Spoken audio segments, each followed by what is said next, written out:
Hello friends, तो कैसे हैं आप सब। आज है हमारा day 6 of 30 days series of accounting for manager. हमारी यूनिट फर्स्ट ही चल रही है अभी। एंड हमारी जो पिछली वीडियो थी उसके अंदर हमने किया था अकाउंटिंग प्रोसेस के अंदर जर्नल, लेजर, ट्रायल बैलेंस। तो अगर आपने वो वीडियो नहीं देखी है तो जो उसका लिंक है वो डिस्क्रिप्शन के अंदर है, आप लोग जाके चेक कर सकते हैं। आज हम कंप्लीट करेंगे डेप्रिसिएशन को। डेप्रिसिएशन क्या होता है, क्या क्या मेथड्स डेप्रिसिएशन के होते हैं। What does depreciation mean. Depreciation का मतलब अगर हम नॉर्मली बताऊं मैं आपको, तो डेप्रिसिएशन का मतलब होता है decrease in the value of fixed assets. जो फिक्स्ड एसेट्स की वैल्यू में डिक्रीज होता जाता है उस वैल्यू को हम डेप्रिसिएशन बोलते हैं। Depreciation is what happen when assets lose value over time until the value of assets become zero or negligible. Depreciation can happen to virtual any fixed assets including office equipment, computer, machinery, building and so on. One fixed assets the extent exempt from the depreciation in the value of land which appreciate increase over time.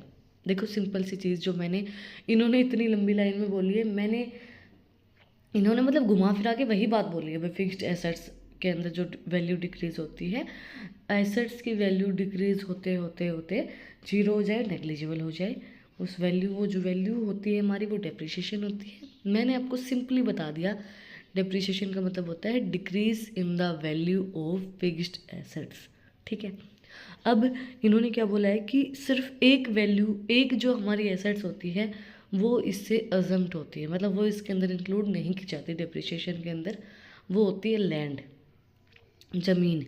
जिसको नहीं पता, ज़मीन जो है वो क्यों include नहीं की जाती उसके अंदर। लैंड इसलिए इंक्लूड नहीं की जाती क्योंकि लैंड की वैल्यू डेप्रिशिएट नहीं होती है, कम नहीं होती है, हमेशा बढ़ती ही है, अप्रिशिएट ही होती है। ज़्यादातर आपने देखा होगा, आपने सुना भी होगा, ज़मीनों के जो भाव होते हैं वो बढ़ते ही रहते हैं, घटते मैंने बहुत कम सुना है। तो लैंड की जो वैल्यू होती है वो अप्रिशिएट ही होती है, वो डेप्रिशिएट नहीं होती है, वो घटती नहीं है, इसलिए उसको इंक्लूड नहीं किया जाता है। Types of depreciation, there are a couple of different depreciation method that you can use. Here are quick rundown of the three main type of depreciation. बहुत से मेथड्स होते हैं डेप्रिसिएशन के। आप लोगों ने 11th क्लास के अंदर स्टडी किया होगा, डेप्रिसिएशन को 14वां चैप्टर होता है शायद। तो डेप्रिसिएशन के बहुत से मेथड होते हैं, बट हम 3 स्टडी करेंगे, मेनली वही होते हैं। फर्स्ट हमारा मेथड होता है straight line method. Straight line depreciation लगा लीजिए, straight line method. This is the simplest depreciation method. Essentially, the value of the assets depreciate by the same amount each other until it reaches zero. So, if any assets has a useful life of 10 years, its value will depreciate by the 10% every year. You can calculate straight line depreciation using the following formula. देखो simple सी चीज़ मैं आपको बताती हूँ। Straight line method के अंदर क्या होता है, जैसे एक हमारी एसेट्स है, उसकी वैल्यू है 1,00,000 रुपये। ठीक है। अब उसकी जो वैल्यू है, हमें ये पता है कि उसकी वैल्यू हर साल 10,000 रुपये कम हो रही है भाई, सेम कम हो रही है, हर साल 10,000 रुपये कम होगी। मतलब सिंपल सी बात है। सिंपली आप क्या करेंगे, आपको कोई कैलकुलेशन करने की ज़रूरत नहीं है, सिंपली आप उसको 10-10 हज़ार से कम करते रहेंगे हर साल जब आप अकाउंट्स को प्रिपेयर करेंगे। जैसे इन्होंने बोला 10% से कम हो रही है, तो हर साल उसको 10% कम करते रहेंगे। अब वो 10-10 हज़ार से कम हो रही है, वो 10 साल में जीरो हो जाएगी, नेग्लिजिबल हो जाएगी मतलब। तो तब तक उसकी वैल्यू, हम उस वैल्यू को वहाँ तक कैलकुलेट कर सकते हैं कि जब हमारी एसेट्स की वैल्यू जो है वो डिक्रीज़ होती जाती है और वो वैल्यू सेम वैल्यू डिक्रीज़ हो रही है, मतलब हर साल 10,000 डिक्रीज़ हो रही है कि भाई 1,00,000 में से हर साल 10,000 ही हम माइनस करेंगे, बिल्कुल स्ट्रेट लाइन सिंपलेस्ट मेथड जो जिसको हम बोलते हैं। तो उसके अकॉर्डिंगली हम उसको कैलकुलेट कर लेंगे कि भाई इजीली कैलकुलेट कर पाएंगे, सिंपलेस्ट मेथड है, क्योंकि हर साल 10-10 हो रही है तो इजीली हम उसके अंदर से 10-10 माइनस करते रहेंगे हर साल। फॉर्मूला दिया गया है स्ट्रेट लाइन डेप्रिसिएशन को कैलकुलेट करने के लिए। Straight line depreciation equals to assets cost, जो हमारी एसेट की कॉस्ट होगी वो, माइनस जो वैल्यू हमारी रिड्यूस हो रही है, residual value, and divide by useful life, जितनी उसकी, मतलब हम एक अंदाज़ा लगा लेते हैं। जैसे फॉर एग्जांपल हमारे घर में हम वॉशिंग मशीन लेके आए, तो हम ये कहते हैं कम से कम 10 साल तो चलेगी ही चलेगी, है ना। पर उसकी वैल्यू तो हर साल कम हो रही है, तो जो उसकी यूज़फुल लाइफ है वो एसेट्स की कॉस्ट कितनी है माइनस जो हमारी रिड्यूस कर रहे हैं हम वो वैल्यू। नेक्स्ट है unit of production depreciation. In some cases, it may makes more sense to calculate depreciation by measuring the work the assets does rather than the time it survives. So, in this depreciation method, equal expansion rates are assigned to each unit of production, meaning that depreciation is based on output capacity rather than the number of years. There are two steps to you will need to go through the calculate units of production depreciation. इन्होंने simple बोला है कि हम वो चीज़ calculate नहीं करेंगे कि वो जो हमारी मशीनरी वो कितने टाइम पीरियड तक चलेगी, हम वो देखेंगे वो कितने टाइम पीरियड तक वर्क कर रही है, हमारे काम में आ रही है। मतलब उसकी लाइफ नहीं देखेंगे हम कि भाई इतनी लाइफ है इसकी, 10 साल चलेगी, 15 साल चलेगी।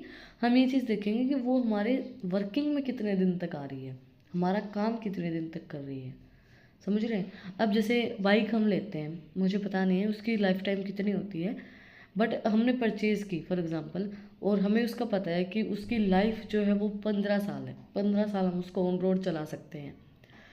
तो लेकिन हमें पता है ये बात कि वो 15 साल हम उसको ऑन रोड चला सकते हैं, वो चल नहीं रही 10 साल भी, वो चली फॉर एग्ज़ाम्पल 10 साल।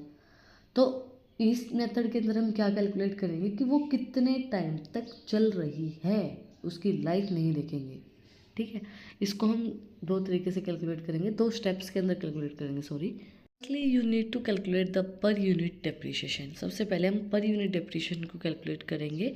पर यूनिट डेप्रिसिएशन को कैलकुलेट करने के लिए फॉर्मूला है per unit depreciation equals to assets cost minus residual value divide by useful life in unit of production. जो यूनिट ऑफ प्रोडक्शन जितनी उसने प्रोडक्शन की है वो यूज़फुल लाइफ हम उसके अंदर लिखेंगे, एसेट्स की कॉस्ट और जो हम वैल्यू रिड्यूस करेंगे वो, ठीक है। सेकंड हमें स्टेप दिया गया है, then you will need to calculate the total depreciation based on the actual unit that has been produce. उसके बाद आप कैलकुलेट करेंगे टोटल डेप्रिसिएशन को जितनी उसने एक्चुअल यूनिट प्रोड्यूस की हैं। Total depreciation equals to per unit depreciation जो हमारा निकला है मल्टीप्लाई करेंगे यूनिट प्रोड्यूस्ड, तो हमारा टोटल डेप्रिसिएशन निकल आएगा। लास्ट बट नॉट लीस्ट हमारा double declining depreciation. Double declining depreciation is an oscillated from depreciation where a higher percentage of value is lost in the earlier stage of the asset's useful life. This is particularly useful when assets are consumed more rapidly during the first few years.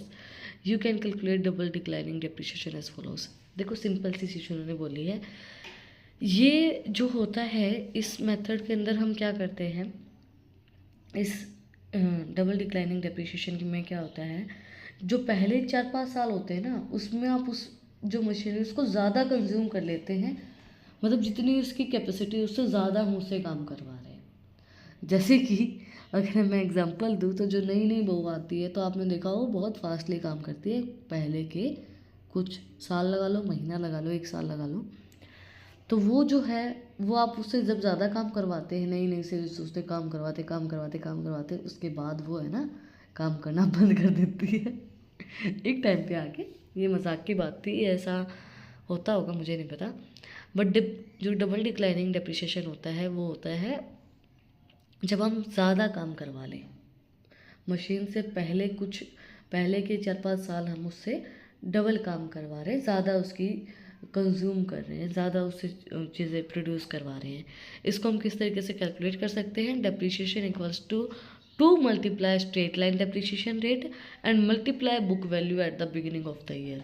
2 से multiply करेंगे हमारा जो straight line जो depreciate rate होगा, क्योंकि double decrease हो रहा है ना। स्ट्रेट लाइन में हम हर साल जो डिक्रीज होता है वो लिखते हैं, अब उससे डबल डिक्रीज हो रहा है, उससे 2 से मल्टीप्लाई करेंगे, और जो हमारी बुक वैल्यू बिगिनिंग में थी, जो हमने बुक वैल्यू जो आई है हमने लेके आए उस मशीनरी को, उससे मल्टीप्लाई करेंगे तो हमारा डबल डिक्लाइनिंग डेप्रिसिएशन जो है वो निकला है। Then what does depreciation matter. Depreciation matter क्या करता है, क्यों डेप्रिसिएशन कैलकुलेट करते हैं भाई हम। Ultimately depreciation accounting gives you much better understanding of the true cost of the going business. To gain a more accurate picture of your company profitability, You will need to know depreciation because as assets wear down and become less valuable, they will need to be replaced. Depreciation help you understand how much value your assets have lost over the years, and if you don't factor it into your revenue, it could means that you are underestimating your cost. देखो simple सी चीज़ है, depreciation हमारे लिए इसलिए matter करता है ताकि हमें पता चले कि हमारी जो एसेट्स हैं वो उनकी वैल्यू कितनी कम हो रही है।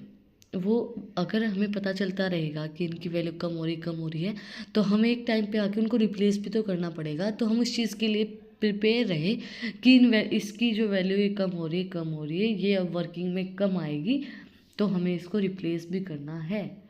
जैसे हम कई बार ये कहते हैं ना कि जैसे बाइक का हमने एग्जांपल लिया था, तो हम ये कहते हैं कि भाई बहुत चल ली, हमें ये पता है कि अब ये ऑन रोड चलनी बंद होगी, तो हमें वो वैल्यू गिरती तो हमें पता चलती है ना कि अब ये ऑन रोड जानी बंद होगी।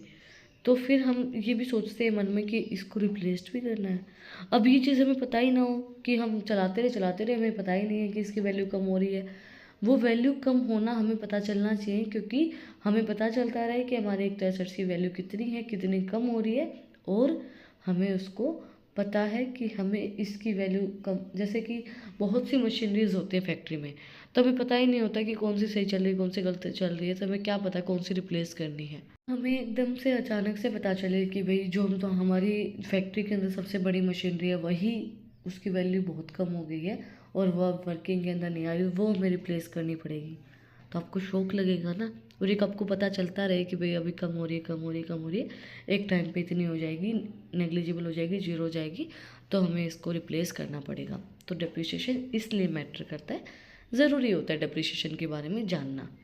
आई होप आपको चीज़ें समझ में आई होंगी। अगर कुछ भी डाउट है तो कमेंट में आप मुझसे पूछ सकते हैं, और अगर आपने इन टॉपिक्स की PDF चाहिए तो टेलीग्राम चैनल का लिंक भी डिस्क्रिप्शन में है, वहाँ पे भी जाकर आप मुझे फॉलो कर सकते हैं। और भी इंटरेस्टेड रील्स को देखने के लिए इंस्टाग्राम चैनल का लिंक भी डिस्क्रिप्शन में है, वहाँ पे भी जाकर मुझे फॉलो कर सकते हैं। और अगर आपने वीडियो को यहाँ तक देखा है तो प्लीज़ सब्सक्राइब के बटन पर एक मुक्का मार दो और बेल आइकन प्रेस करो, ताकि जो सबसे पहले अपडेट है वो आप लोगों के पास आए। फिर मिलते हैं एक नए वीडियो के साथ, एक नए टॉपिक के साथ। Like share and subscribe. Thank you for watching my video and enjoy your life.